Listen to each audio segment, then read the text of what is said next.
కృష్ణా జిల్లాలో టీడీపీ నేతల అరాచకాలు తారాస్థాయికి చేరాయి. పాప పేరు జాహ్నవి. మేకల జాహ్నవి అండి. పాపని అభినవ్ అతను తీసుకెళ్లిపోయాడు. పళ్ళపట్టి సుబ్రహ్మణ్యం కొడుకు అభినవ్ అనే అబ్బాయి పాపని తీసుకెళ్లిపోయాడు అని కేసు పెట్టాడు.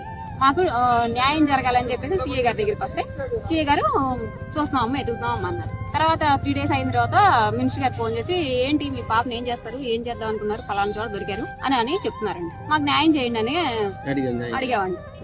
మంత్రి గారు 5 రోజులు ఆ అబ్బాయితో తిప్పించుకుని తీసుకొచ్చి ఇప్పుడు నేను 2 సంవత్సరాలు ఏదో పెళ్లి చేసుకుంటానని చెప్తున్నాడు. మాకు న్యాయం కావాలి, మా పాపకి మ్యారేజ్ జరగాలి. మ్యారేజ్ జరిగిన తర్వాత కూడా చంపేస్తాం అనేసి బెదిరిస్తున్నారు.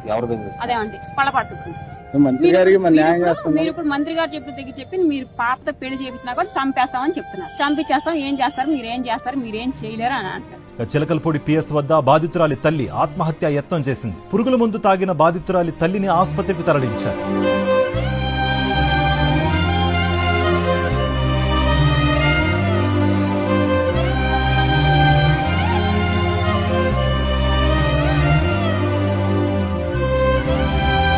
మంత్రి గారు నాకు చెప్పారు సార్, ఏమనంటే రాత్రి 10ంటికి అలా ఫోన్ చేసి ఏం చేద్దాం అనుకున్నాము సార్, మీరు న్యాయం చేయండి సార్, నాకు నేనేం చేస్తాను అది తెలుసు కదా సార్, నేనేం చేయను, మీరు న్యాయం చేయండి నాకంటే నేను చేసి మాట్లాడతాలేమో అన్నా. నాకు ఇప్పుడు దాకా నాకు న్యాయం అమలా ఇక్కడ జరగల. నాకు చెప్పాను సార్ సీఏ గారి గురించి. మళ్ళీ ఇప్పుడు 31 రమ్మన్నారు. పిల్లలను బైండ్ ఓవర్ చేస్తాను, మా అమ్మాయినో హోమ్కి పంపిస్తాను.